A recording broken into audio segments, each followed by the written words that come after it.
औज़ुबिल्लाहिमिनश्शैतानिर्रजीम बिस्मिल्लाहिर्रहमानिर्रहीम अल्हम्दुलिल्लाहि रब्बिल आलमीन वस्सलातु वस्सलामु अला सय्यिदिल अंबिया वल मुरसलीन व अला आलिहि तय्यबीन अत्ताहिरीन। बात करना चाहते हैं फितराना के हवाले से। सबसे पहला क्वेश्चन ये है कि हम क्यों फितराना दें। फिर वाक़ई जो फितराना की फ़लसफ़ी है वो ये है कि फितराना का बाद रिवायत में ज़िक्र हुआ है कि रोज़े की कबूलियत में, जितने भी माह रमज़ान में रोज़े रखे गए उनकी कबूलियत में फितराने का दखल है।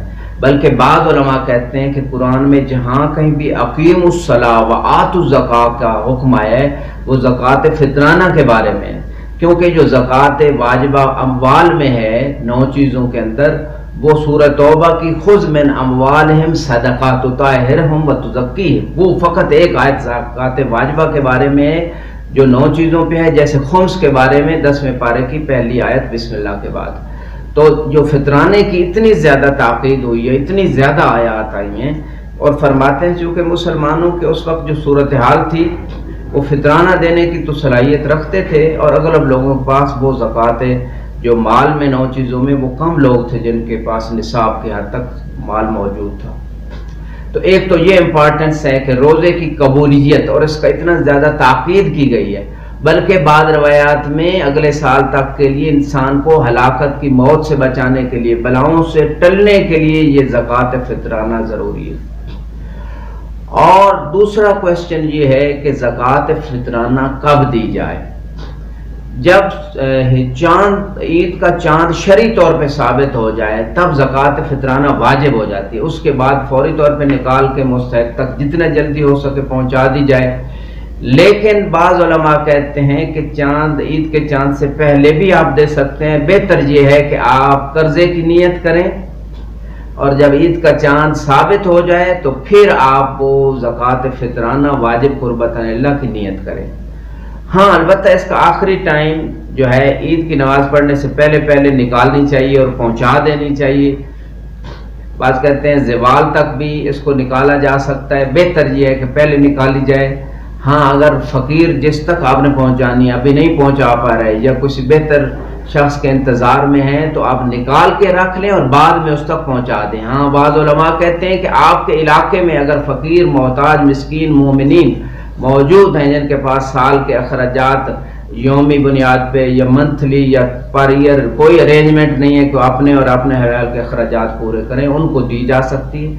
अगर आपके एरिए में नहीं है तो फिर दूसरे एरियाज में दी जा सकती है। हाँ, मुस्तहब है कि फ़कीह, जामे और शराइत मुज्तहिद के हाथों में दी जाए ताकि वो फ़ुक़रा के दरमियान जहाँ मुनासिब उस पर खर्च करें।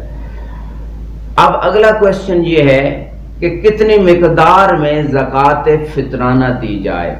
तो एक साथ 3 किलो गंदम, आटा, चावल जो उस इलाके में ज़्यादा खाया जाता है वो दिया जा सकता है और उसकी कीमत भी दी जा सकती है।